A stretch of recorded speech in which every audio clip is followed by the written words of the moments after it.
Good morning. It is Thursday, April 29th, 2010. Seth Leapson here with Catherine Lopez.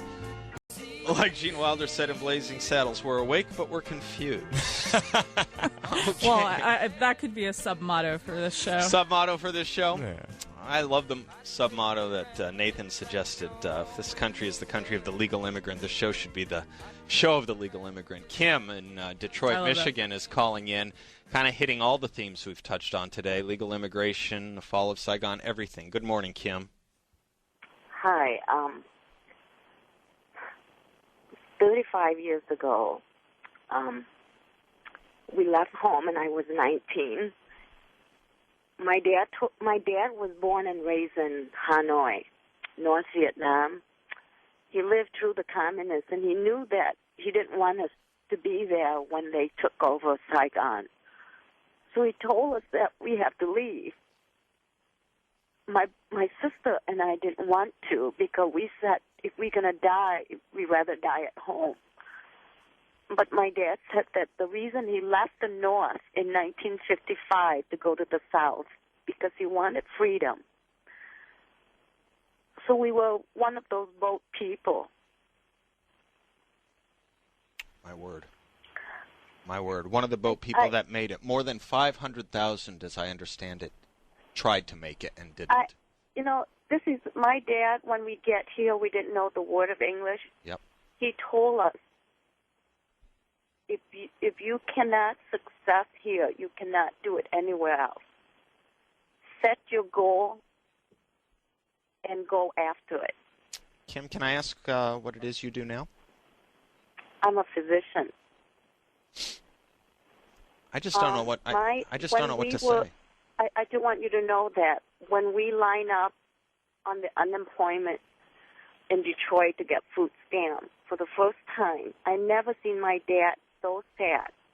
He said to me, because he didn't speak English, but because I was learning when I was in a refugee camp at Arkansas, he said, we got our hands and feet, why are we standing here?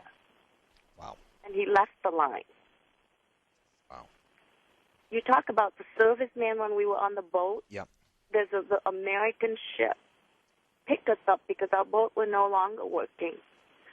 And the serviceman handed water out to us. I never forget it.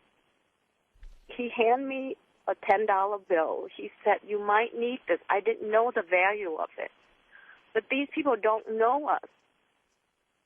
This is the greatest country. I'm forever grateful. The people who didn't know you were the servicemen on the ship who helped you. Yes. And even when I was in the refugee camp, the people come in to teach us English. They didn't have to do that. Kim, you didn't have to come and make America a better place, but you did. I really don't know what to say after this call. You also didn't have to call in this morning and tell your story. I didn't have to. And I was thank talking you. to my husband last night. I said, I miss my home. Yeah. But this is my home now. Yeah.